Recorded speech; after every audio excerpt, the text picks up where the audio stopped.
This episode is brought to you by Shopify. Upgrade your business with Shopify, home of the #1 checkout on the planet. Shop Pay boosts conversions up to 50%, meaning fewer carts going abandoned and more sales going cha-ching. So if you're into growing your business, get a commerce platform that's ready to sell wherever your customers are. Visit shopify.com to upgrade your selling today. The sound of praise for your Sunday morning. The only one who could ever teach me. Introducing Reverend A.R. Bernard of the Christian Cultural Center. Was the son of a preacher man. And Rabbi Joseph Patasnik of Religion on the Line. The only one who could ever teach me. Now, on Talk Radio 77 WABC, here's the Rev and the Rabbi, where faith matters. Good morning, I'm Rabbi Joseph Patasnik.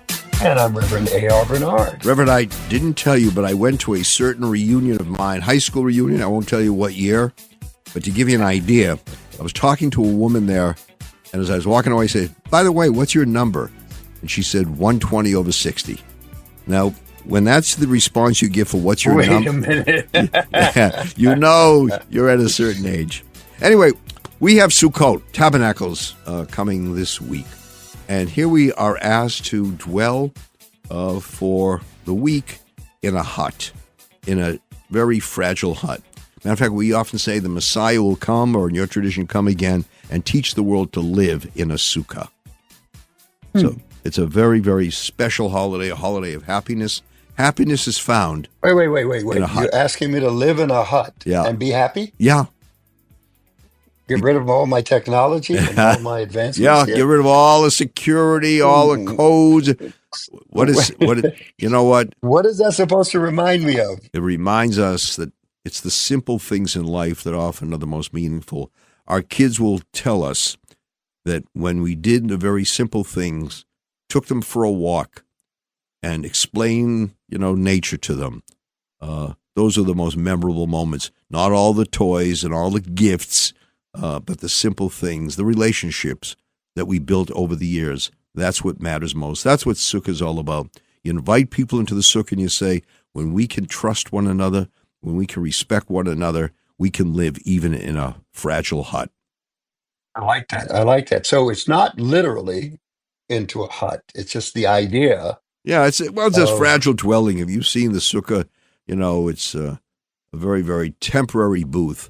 But it really it reminds us that we can find peace and happiness, but we first have to maintain a relationship. If we trust each other, respect each other, we can live together in this fashion. When we don't, then we need all the protections of society. Beautifully put. It's an ideal. Excellent. It's an ideal that hopefully one day will be real. We strive for the ideal, yeah. Right? We strive for the ideal. Yeah. Well, they say you got to aim for the stars. If you aim for the stars, you'll land on the roof. If you aim for the roof, you'll land in the gutter. Right? So you got to aim for the stars. We have a great guest on today, David Paterson, who wait, again? We have him back? Yeah. That's great. Well, unfortunately, he went through a horrifying ordeal, and we want to talk to him about that as well as his stepson, Anthony. No one should have to endure it. He did, and we'll talk about it. So stay tuned. More of the Rev and the Rabbi right here on your Sunday morning on WABC.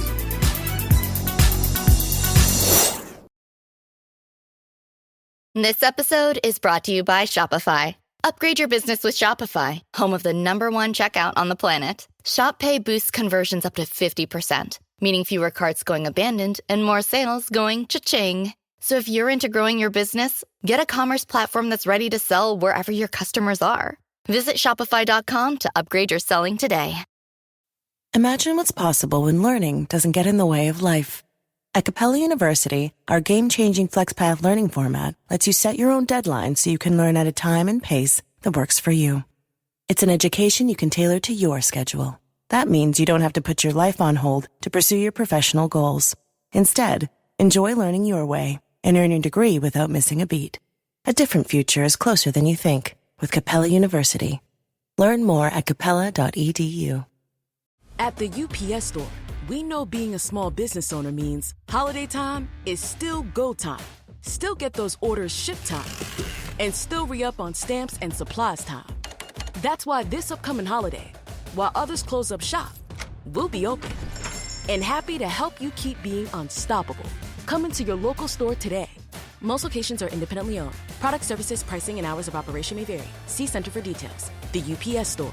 Be unstoppable. O'Reilly. Need a little help? O'Reilly Auto Parts can help. Need advice? We've got advice. No matter what you need, we have thousands of professional parts people doing their part to make sure you have it. Exceptional customer service. Just one part that makes O'Reilly stand apart. The professional parts people. O'Reilly Auto Parts. Where faith matters. The Rev and the Rabbi. Talk Radio 77 WABC. Welcome back. I'm Rabbi Joseph Potasnik. And I'm Reverend A.R. Bernard. Reverend, we felt it was so important to have Governor Paterson back with us this week in light of what happened to him. I think everybody was horrified when they read the story about the governor and his stepson being attacked. These are things that should never happen, and it did happen. So, Governor Paterson, thank you for coming on the air with us. Well, this was an interesting situation. We had gone to dinner, that being my wife, Mary, and my stepson, Anthony. And Anthony was walking our dog after that, and he saw these two kids climbing up the side of a building. Now, the media has reported it as a fire escape, but it wasn't. It's just that the way they built the building, the design of it, is having these bricks come out from the main wall. But so they were climbing on the bricks. And Anthony admonished them to come down. They let Anthony know what he could do with himself. But Anthony then apparently said that he was calling the cops. And so then they did come down. And he had a brief encounter with one of them. He's quite sufficiently trained in martial arts, so he put a stop to that. And that would have been the end of it. But about 45 minutes later, he and I were walking east on 97th Street. We make a turn on 2nd Avenue, and we get about 5 to 7 steps into the block, and he says, "Oh, there go those kids." And I thought to myself, somehow I had this feeling this isn't going to end well. So we went up and we're talking to the kids, and it was kind of an argument. Like I said to the kids, look, it's not about whether you're doing anything wrong. It's about the fact that you could kill yourselves trying to climb up a building on the bricks. And then this woman came from out of nowhere and started screaming at first all of us and then Anthony. And she was sort of menacing him into the window of the McDonald's. So I got between them, and she invited me to get something out of here. And I told her, well, I'm his parent. And she said, I don't give a, you know what you are. Get out of here. So I did move out of the way for a couple of, maybe about 30 seconds, thinking that she would, but she was continuing to chastise and gesturing and getting like into the personal space of Anthony. And then I guess a man who was with her got in front of Anthony, and Anthony is trying to get away from him, pushes him out of the way, and that starts the fight. Mm. And at one, as Curtis Lee was said, commenting on this, no matter how much martial arts you know, if there's 6 of them and 1 of you, you're not going to have much of a chance. Yeah. And that's what happened. Yeah. But so they had him down, and they were kicking him while he was on the ground, defenseless. And when I got to finally see the video, which was this past Friday, the woman is holding his hands. So in other words, he couldn't defend himself because he's on the ground. She's holding his hands, and they're continuing to torture him. And I took one of the kids out. This kid must have weighed 210 pounds, but I threw him against the window of the McDonald's, and he went down on the ground. And then this passerby has the nerve to say to me, was that necessary? And I said, it was necessary. When I said it was necessary and turned in the direction of the pedestrian ran away. By the way, Rev, I will fill in those expletives that he left out for you later on when I talk. I was going to tell Ava, we need our engineer. We need a bleep machine. One last thing that I just learned Friday when I saw the video. When the fight was basically over, this man, adult, who apparently was with the woman, and we now know that they were housing authority employees, ran up to me from the back and punched me in the head as hard as he could. And in the video, you see me go flying. And I got up, I guess, and went through the rest of the night. I have absolutely no memory of that happening. I don't even have memory of pain resulting from it. It's the weird, because they kept asking me, did you get hit in the head? And I said, no. But then yesterday when they took out the full camera angle and showed it to me, I couldn't believe it. I'm still stunned by it. All because Anthony told them to get down. Yes, that was it. Wow. And I did really appreciate that there were three actual younger kids that their parents brought them to the precinct. So they didn't try to run away from this. And, there's some people, their kid can do anything and they'll tell you they didn't do it. So right. I really think that was quite accountable. And one of the kids, and I think it's the one who I threw into the McDonald's, he really participated in that session where they were kicking Anthony when he was down. So they dropped the charges against him, which I think was right. And then the two adults, they're being looked at for, gang activity, that kind of thing, because of the way they acted, basically. Mm-hmm. When you hear about things like this, it's amplified, of course. This is the problem in our city. It's not safe. But this is not something that's uncommon where there's this kind of conflict. It just doesn't elevate to that level. Do you feel that things went well once everything was under control? Well, there was a point when the woman first walked up that I thought she was either one of the kids' parents or just a private citizen wanting to be a negotiator and just try to get this straightened out. But then when she started screaming, it just seemed to elevate the problem more than even solving it. And there are, within, I'd say, a minute of when the actual physical violence started, it never would have occurred to me it would end up that way. Mm. And they blamed you. Yeah. You're the instigator. But, and they're the victim. They're the victim. I get blamed all the time. Yeah. He's used to that, Rabbi. Yeah. But, it speaks of where we are. Something that Anthony and I they said something like it was, well, see what happened. The defense attorney originally said that Anthony threw the first punch, but the video shows that he didn't. It shows that the guy did. So then they changed the story to it was two adults harassing three children. Mm-hmm. Really? Wow. Isn't amazing how some story gets distorted and all of a sudden the victim becomes the perpetrator? So where do you see this going, Governor? Well, they have some diversion programs through the family court. And I think that, the fact that some kids got into a fight is one thing. But what really my takeaway was, you had a person lying on the ground, bleeding from being punched in the face, and you and three other people are going to kick them while they're down. Mm. To give you an example, remember the pictures from the Rodney King incident?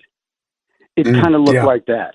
Wow. And I'm thinking, what makes the brain of some individuals comfortable with participating in that kind of situation where the only thing you can do is further injure the person or perhaps kill them? That's I think, the point that I want those teenagers to consider the next time they get into a dispute. When I was a kid, there'd be fights, and when somebody went down and clearly lost, the other person walked away. That doesn't seem to be the case now. It's that you have to prove that you can incapacitate someone, and I think that is outrageous and something that needs to be addressed in the educational system and also in homes. And that's why I think the parents bringing the two children, I think that were theirs and their friend, bringing them down to the precinct was exactly what needed to happen. And I asked a question about community. I mean, look, we got into fights when we were kids, and we let it play out, and that was it. That was the end of it. But it's not like that. And where was the community? There was no one else in the community paying attention to what was happening. And I know these things happen quite fast. There were a couple of people who were, walking on the street, and I heard them saying, "Stop it, break it up," that kind of thing. They didn't get involved per se, but they certainly were sending a message that this wasn't being appreciated, in this neighborhood, which is a neighborhood that had its challenges in recent history because, 96th Street and 2nd Avenue, that's not one of the places you ever heard about major brawls or holdups or robberies take place. Right. Anybody know that you were the former governor? I don't think anybody did. In fact, I think that my wife Mary cracked a joke when she said, "I'll bet the next day when they opened up the newspaper and saw all their pictures and then saw yours, they were like, oh no." Yeah. Yeah. What did we do? Yeah. You know any of them from the neighborhood? No, and as a matter of fact, they did not appear to me to be like juvenile delinquents. They didn't seem to me kids who were looking for trouble. Yeah. They reminded me more of my friends at that age who were a little mischievous. They'd want to climb up on roofs. I remember one time they got into the school when it was closed, that kind of thing. But it didn't seem to me that it would take that much to help this particular group. Right. Yeah. Wow. And I don't want to put you in a situation, but you sound like, again, from your level of experience and maturity in life, that you would like to see this as a redemptive moment in the lives of these young men. I mean, I'd be willing to meet with the parents or even meet with the kids if it came to it. If they get into one of these programs and they would feel it would be necessary, I would do it. What about the adults that got involved in this? Well, one of them is going to have a little problem because he already has an outstanding charge against him, I believe. That was said to me. And in addition, if there's one person who can't defend himself in this, it's him. He walked up behind me. He went in the street like he was leaving, and then he comes up behind me and takes a full swing like a baseball player and punches me in the head, and I went flying. And in his case, if he does anything less than time, I'm going to be really unhappy about that. Yeah. Rev, what I found very heartening in the midst of all of this is how many people were so concerned about Anthony and the governor. I mean, we were getting calls. Yeah. You were getting calls. Everybody wanted to know, how are they doing? This is horrible what happened. So there was a community of concern that was displayed when this happened. It was very touching. I mean, you're in the public eye most of the time. Whatever you do gets twisted to be something different than what you actually did. But in this situation, with the exception of the defense attorney who tried to accuse us of instigating it, when we were trying to protect the kids from harming themselves, it just seemed, walking on the street and, riding on the subway this week, kind of an outpouring. And it's very rewarding. You can't say that sometimes you just wonder, why do I do these things? It never seems to work out.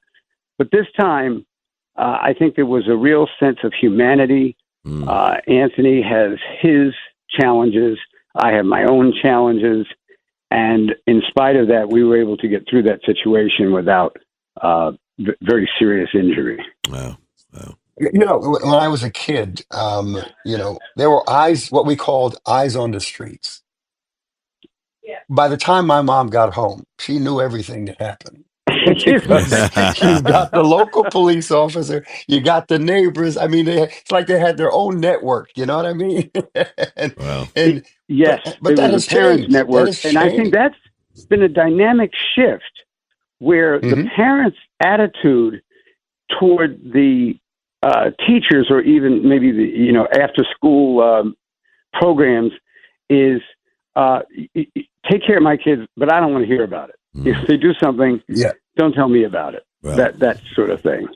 I was one of the good kids who never got into trouble. I just, this is what I heard. I was the gold Of standard. course. Everybody said, "Why can't you be like Potasnik?" That was the way it was. Yeah. Well, my favorite story about kids fighting.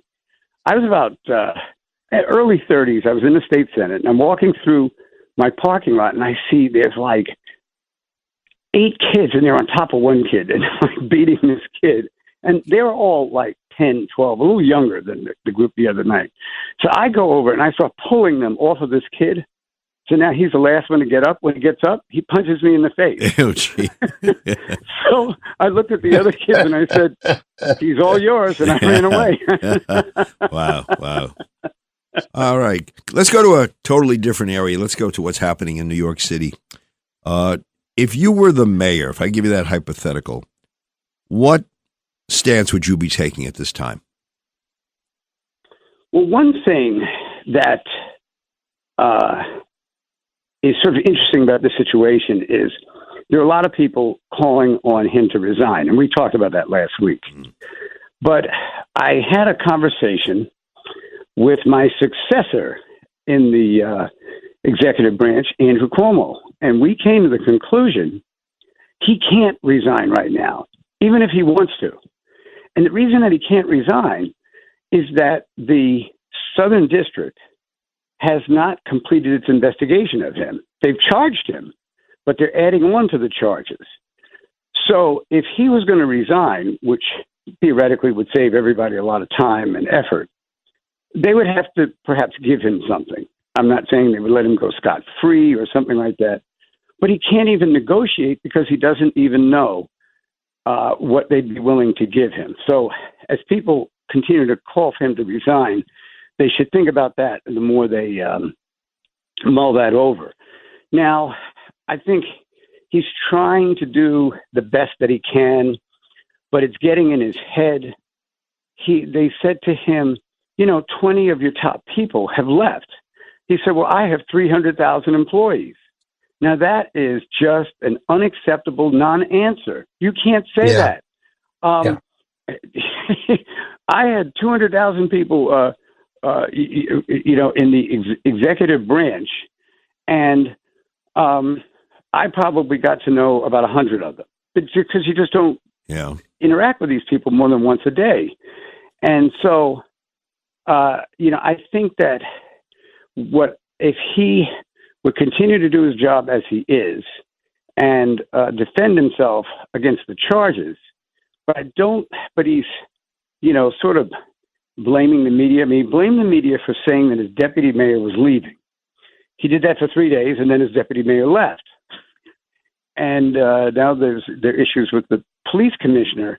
And I think this is because he's allowing this situation to get to him. And sometimes whatever it takes, in his case, whether it's meditation or exercise or sleep or whatever it is he needs, he's got to turn the perception of him around, because I think people are willing to let the judicial process go forward, but I don't think they're willing to have him sort of, having these situations where the administration looks bad. If there are rumors that someone's leaving and you say they're lies, then the next day the person leaves. That doesn't look good. Yeah. I think it's important that he puts his head down and he does the work. You got to do the work. I mean, you can't start pointing fingers and blaming. Do the work, run the city, make it happen in spite of all this. I'll tell you, people will respect you if you can still get things done as best you can, considering the weight that he's under. But I don't know who his counselors are. There's a wonderful passage in Proverbs that says counsel determines destiny. And, I don't know, what type of counsel he's surrounded with. Yeah. I know that I faced some issues. They weren't nearly on the level of what's being investigated now. But what I did at a certain point is I had this little talk with myself, and I said, I've got some good people around me. I trust them. I'm going to do everything they tell me to do, and I'm not going to argue with them. And as a result of their effort, I was cleared of everything. And by the way, one of my lawyers was Damian Williams. Wow. Yeah, Southern District. Yeah. So let me just say this. I think it's important for those of us who are grateful to the mayor for what he did, for example, for the Jewish community. We spoke about this last time. To convey that sentiment to him, he has to know there are people who haven't forgotten him. There are people who haven't discarded him. And when I was with him, I made sure that he knew that, we remember yesterday and remember how you were there with us when others weren't, when a lot of the critics certainly were not with us. So I think he has to know that there is a significant expression of support for people who are grateful for his loyalty. I think, Rabbi, I think that's true of the faith community in general, not just the Jewish community. Mm-hmm. Definitely the Black and Latino churches, from imams that I've spoken to, he has a pretty strong, significant number of supporters within the faith community, faith leaders, and congregations. And I think, it's really, they want to see him make it. I'm sorry, I was going to say, Reverend, that it's really good to see that the leaders of these different groups are remembering the good things he's done. He has not been convicted. He works very hard. He has a wonderful personality if you spend time with him. He laughs. He's very quick thinking. But there have been times when people in certain situations, if they got accused of jaywalking, everybody runs away. So I'm really glad to see that people are still, there for him and still giving him this right. And look, if it doesn't work out, there's no bad feeling that anyone has to have, because he earned the support he's getting now. And if it doesn't go the way we would hope it would, we should not challenge ourselves because we supported someone who was very supportive to us. Yeah. When he stood with us, it wasn't the popular thing to do in some people's eyes. Why does he have to go out and stand with the faith communities now? He should be standing with other communities. He was ready to take stances that were not the most, popular with some, but yet I believe he believed in it. He felt it. This is where he needed to be. It wasn't something where he looked at the polls and said, no, this is something that's going to get me more votes. He felt it's the principal thing to do. Yes, exactly. And, I think that this, among people who have been calling him to resign and that kind of thing, half of them have been in trouble. They should be happy, but for the grace of God, that they're where they are now. That's true. Give them a Governor, chance. I'd like to circle back to something because you made a distinction between the mayor as a public official versus a private citizen.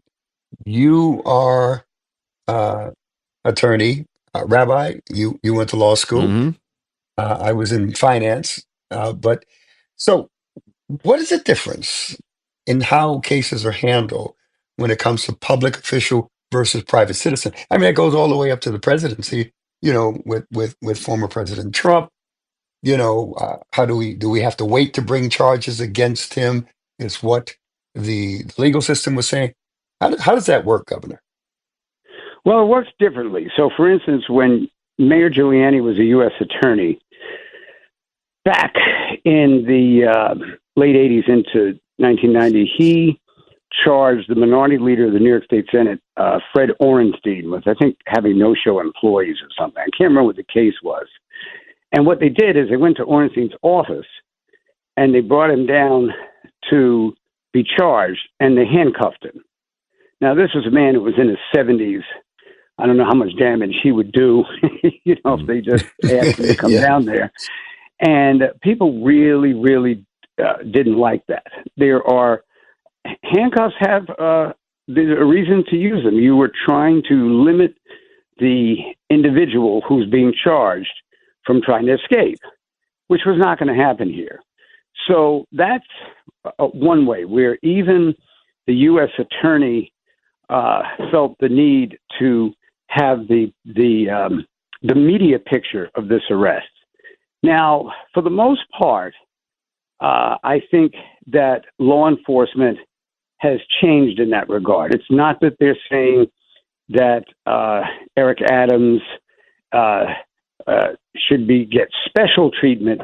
It's just that you already know that you're not going to have a problem getting him to come down there. So I think they've handled his situation well.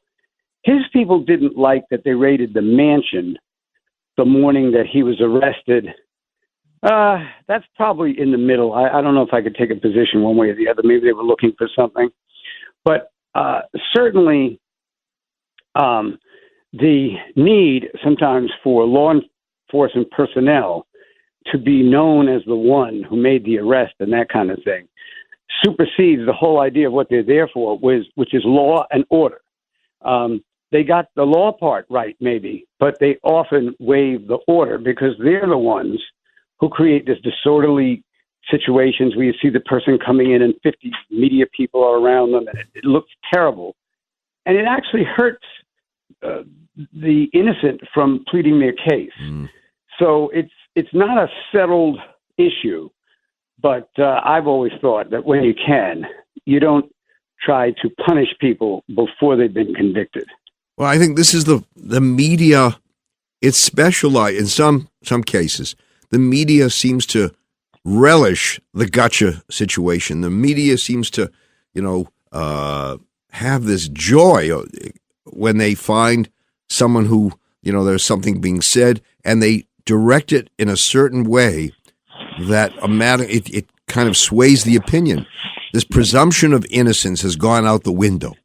Because every time a story is told, there's no presumption of innocence. The media already has its take, and it's guiding you in a certain direction where you feel this person is guilty. And that is unfair. Absolutely. No. I love the distinction he made between law and order. You just said something that really stirred some thinking in my mind. How we apply order, how we implement order is important. It's not just the law, the order part of it. Again, I'm calling on the two attorneys. Discuss that so we understand that. Yes, there really is a presumption of innocence. I think the wide media coverage of places creates a presumption of guilt. O.J. Simpson was a good example of that. Everybody knew he did it and somehow acquitted. Okay. And you know what, Reverend? At the time, I wrote an article in the Amsterdam News which I entitled, "They Framed a Guilty Man." Wow. Wow. No, it is true. But again, it also speaks to the cancel culture where we are just, and the media, its involvement in shaping public opinion. We go right into shaming and ostracism and Yeah. deplatforming of individuals, especially if they're elected officials. And some people say that, it's a good thing, the cancel culture, because it provides a way to hold individuals accountable, especially those in positions of power. And then the other side of the argument is that, it goes too far. It becomes a platform for mob justice. I mean, where do we land on this? Rev, you said something last week. I think you referred to a public official, or maybe the governor did, who was tarnished in the media, who was acquitted in court, and he asked, "How do I get my reputation back?" Yeah. And I think the danger is that when you are tarnished in the media, you don't get your reputation back, because that acquittal, will appear on some page towards the back. The allegations will appear in the front, and people will look at you always with that cloud above you, remembering that you were charged with some serious charges, not that you were acquitted and you deserve, all the respect. So the media is guilty for that, and we are guilty because we buy into it. We allow the media to get away with it. We don't condemn the media for it. Rabbi, I was distracted just for a second. That was the case of Ray Donovan, Right. the Secretary of the Interior, I believe, to President Reagan, who was acquitted. And I think it was the Bronx County DA that he walked up to and said, "Where do I go to get my reputation back?" What a moment in history that is, because it really encapsulates the feelings of people who get charged, and somehow only when they look in the mirror are they looking at someone that they know is telling the truth. And I never forgot what that gentleman went through. Isn't it somewhat of media's claim to fame when they expose something or are responsible for, bringing something or someone to justice, whether it's any of these cultural or social movements? Denzel Washington and his family, Paulette, is a longtime friends of mine and members of my congregation. And Denzel and I were having conversation about some of the movies that he created, that he starred in, and one of them, Pelican Brief. I don't know if you guys remember that one with Julia Roberts, but he said that when he was preparing for the film, he had to actually go into Washington news media and meet with journalists and tour the facilities and whatnot. And he said one of the things that struck him was the conversation that he had. Yeah, and this was the desk of so and so who brought down this individual, and this is the desk of so and so who brought down that individual. And he said it struck him that the claim to fame was who was brought down, who was exposed. And because he was taking on as a journalist, the role for this particular film. I remember, Rev, talking to a newspaper publisher, and he mentioned to me someone he's going to bring down. And I said to him, "You seem to be gloating at the fact that you're going to bring someone down and you don't even have all the information." He said, "Rabbi, you stick to your sermons. Let me sell newspapers." So if it's about selling newspapers, that to me is the motivation. It may not be about doing the right thing.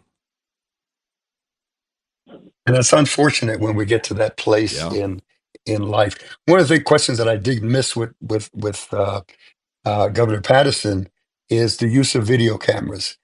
That has a lot to do with the perceptions of this case, the understanding of this case where the assault took place with you. You didn't even realize that you were struck in the head. And had it not been for the video camera, you probably wouldn't have known, and maybe some of the facts of the case would have been misunderstood or intentionally distorted in order to win the case against you. Uh, are these supportive incidents for more surveillance in our city and in our society? Oh, absolutely, Reverend. I mean, they have these shows like Law and Order and FBI, and I'll watch the show and let's bring them up on the screen. We have a facial of them, and I think this is just TV. But in two instances now, in the last month or so, one where some threatening phone calls and videos were directed at my wife, and one where the past incident, they had everybody's picture. They knew where the two adults worked. They said, well, kids, it's going to take us a little longer, but we'll get them in about a day. And they got them in a day. Wow. And boy, I'll tell you, it's a good thing we banned masks, because everybody would be wearing one at this point. Yeah. And also, let's give credit to NYPD. They get bashed by certain individuals, certain groups, but thankfully they responded so quickly and brought these people forward, as they do in a number of cases. Again, papers very often report the negative things, not the positive things. And we, the public, we feed that. We want to read the negative things. We don't want to read the positive things. So there's a special moment, and thankfully they were found, and they'll be punished accordingly. Yes, they did an outstanding job. I mean, just absolutely outstanding. Now, I will admit, it's not usual that a man gets assaulted, he goes to the hospital, and the police commissioner walks in. And I was the beneficiary of that. Which police commissioner? Donlin. Well, it depends on what day it is. He's being mischievous, Governor, with that question. You know that. You know the rabbi. Yes, absolutely. Well, we're just thankful that you are recovering and Anthony is recovering, because we love you. I mean, let's be very clear. You're very special, and Anthony as well, to so many people. And even if you weren't a public figure, nobody deserves to be, accosted in that fashion. Who's walking the dog next time? Anthony.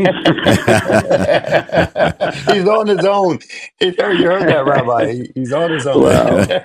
Well, we're grateful, NYPD, and that you're beloved by so many people, Governor, and that has to be reassuring that you're not a forgotten person. Very often, when you're an ex, you're no longer relevant, but you've remained relevant all these years, and so much an important part of the New York community. Thank you so much, Reverend and Rabbi, and there's no charge for my appearance this morning. Pro bono. Thank you for always responding with a yes, Governor. We appreciate you so much. Thank you bring you so much to the program, and just information and enlightenment as well. Thank you. Right. And thank you for tuning in this morning. We'll be right back with more of the Rev and the Rabbi right here on 77 WABC.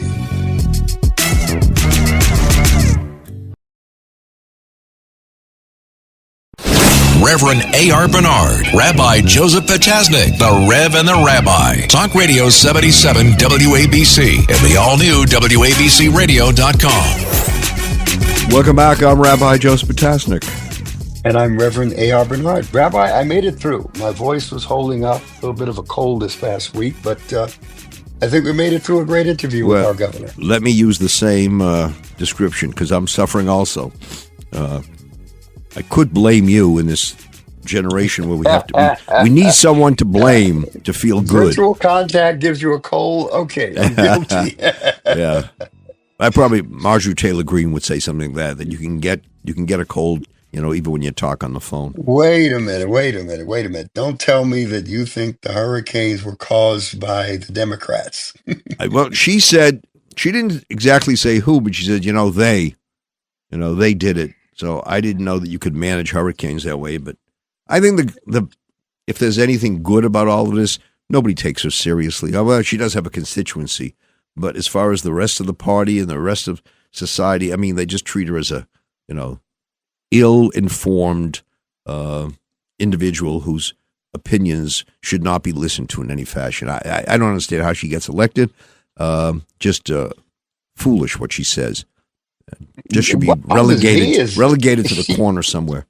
Yeah, but she's okay with that. That's the problem. And her constituents, she gets reelected. They're okay with it. They're okay with that. Yeah. Well, look, I'm glad that the Jews were involved with the lasers and the fires. I know we have. Wait, you guys got blamed too? Well, she said that, it was the Jews who have these lasers. Look, we own the banks and we own the media. We control society. I didn't know we controlled fires, but according to her, we do. So it's a new development, a new accomplishment for the Jewish people. But you and I have had these conversations on several of our shows here on WABC about scapegoating and the need to point the finger at something or someone for what's going on in our society that we don't like, or in our world that we don't like. And at least it's unfortunate. If you're going to find a scapegoat, find it in a case that sounds reasonable.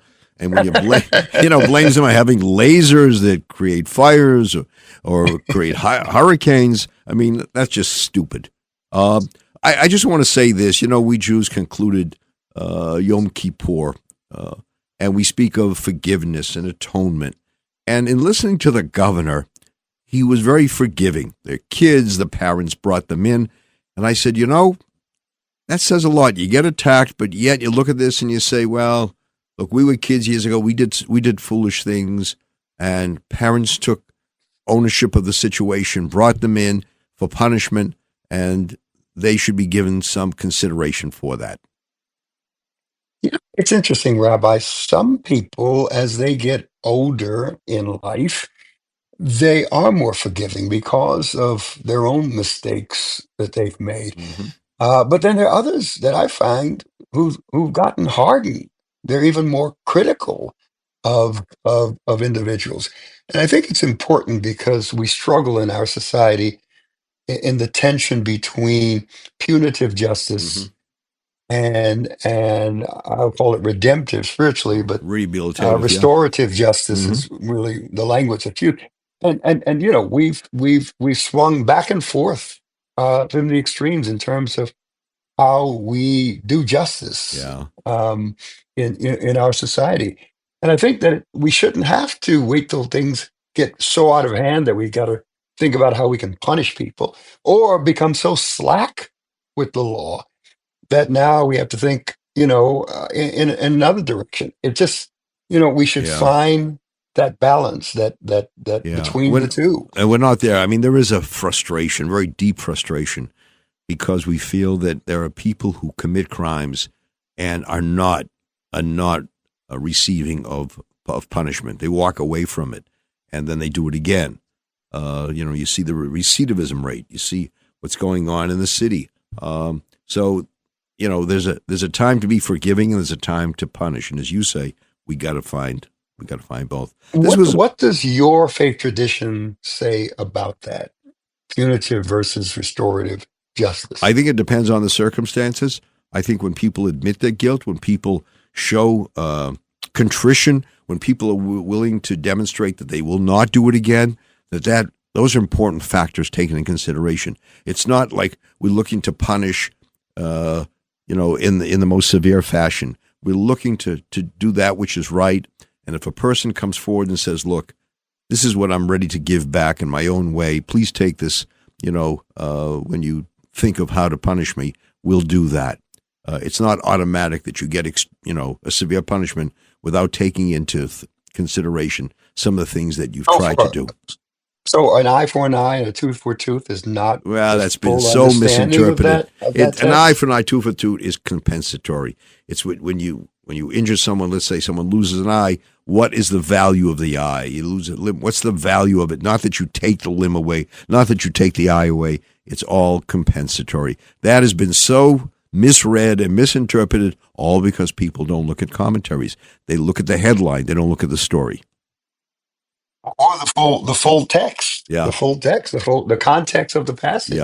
Yeah. In terms of, boy, that raises another conversation that you and I have to have on the air about the law and concessions because of human nature. But we won't do that right now. Well, and So look, yesterday let me just say you this. celebrated. Yeah. Go ahead. Yeah, but let me say this because we're coming to the end of the segment here. Talking about Yom Kippur, the holiday That's that what I was going to raise. right. Yeah. I have to say to you, and this is what we're expected to say, if there's anything I did or said, anything that hurt you, I'm sorry. That if there's something I did that, really upset you, I'm sorry, and please forgive me. That's how we're supposed to We're supposed to begin Yom Kippur, the Day of Atonement, with an expression asking for forgiveness. And even if we think we were right, we admit we were wrong. And the purpose behind that is what? Peace? What is it? Is to show that, what, we're imperfect. And if we're going to begin a new year, not just another year, but a new year, that we have to try to create that tabula rasa, that clean slate. And the only way we can do that is if you know that I feel terrible about something I did or said, and you forgive me, we can now go back and have a relationship that is even more meaningful. Speaks of the importance of a clear conscience. Yes. Yeah. Clearing things up. I like that clean slate. Great conversation, Rabbi. Thank you. Look forward to next week. Yeah. Until we get together next time right here on 77 WABC for some conversation of consequence on a Sunday morning. Till next time, God bless. Since 1981, Unbound has connected people like you with families worldwide on their self-directed paths out of poverty. A brighter future is possible for these families when we all walk together. Sponsor a child today, and you'll help a family take the first steps on their path. Change their future in just one click. Start walking with your new friend today at unbound.org/walk.